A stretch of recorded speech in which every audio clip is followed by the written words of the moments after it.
child, after finishing my food, I always enjoyed licking my plate. And I remember after finishing that, I always asked my mom, Mom, please don't wash my plate today. I ordered clean it for you.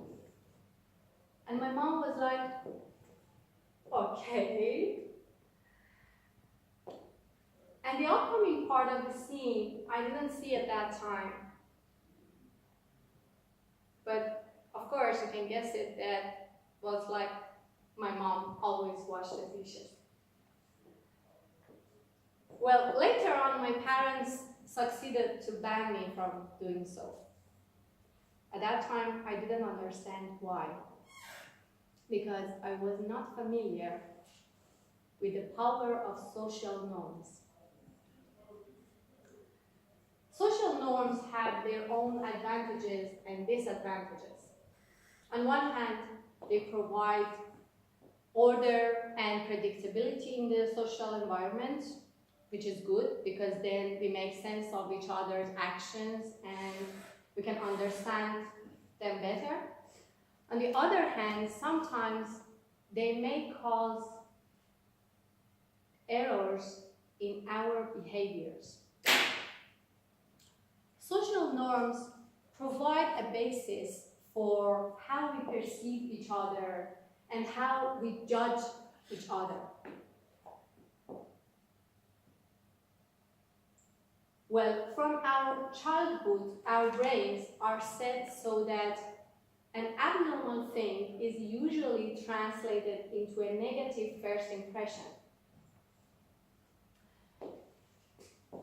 And I think formation of these type of first impressions may cause misjudgments. I think most of us have already experienced being misjudged in our lives or misjudging other people based on some first impressions. Let me share mine with you. 5.5 years ago that I came to Groningen from my homeland, Iran, I met Sohail. And at that time, he was with this face. And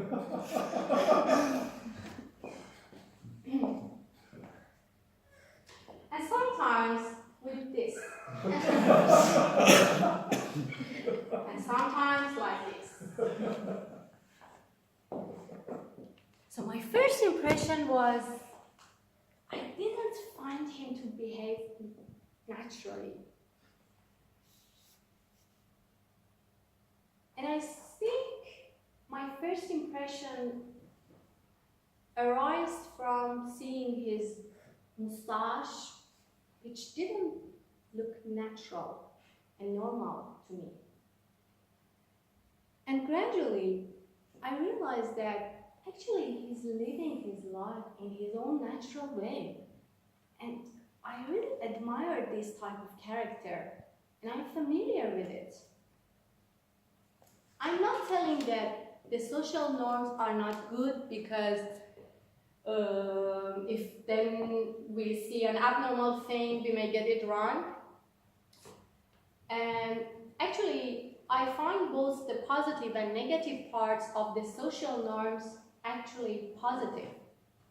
But what I don't find positive is to conform to the social norms without being aware of why we're doing that.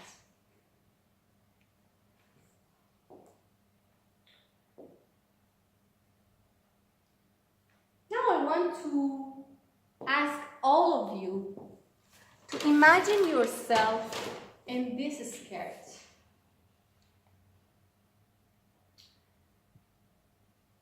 Which of you would like to try it sometimes outside?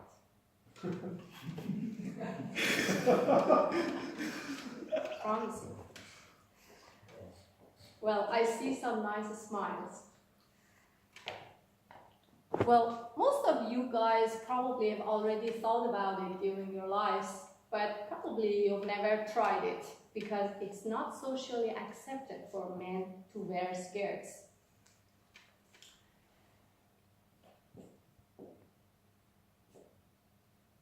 which is true.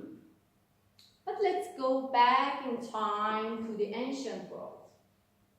In ancient world, the most common clothing was a skirt. Two factors determine the use of pants by either gender: coldness and horse riding. The introduction of riding animals caused development of pants technology, which was not practical in skirts. And therefore, the gender who rode the horses and did the fighting determined the ownership of this intellectual property.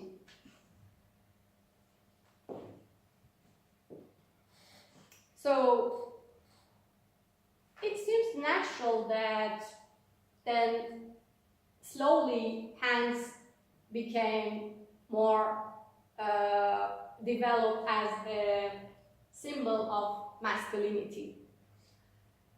I'm sure that none of us girls think about borrowing masculinity before we wear pants. And I'm sure that you guys also don't think of being more man in pants than in skirts.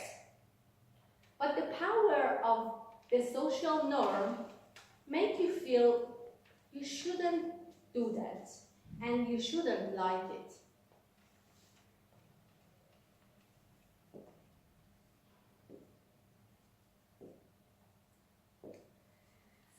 I'm not telling that we should wear skirts or pants,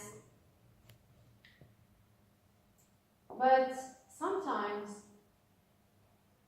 we should get rid of all the bounds and think, how would you like to be now? And let your inner child to lift her plate if she likes. And remember, sometimes the best things in life come from abnormal behaviors. Thank you.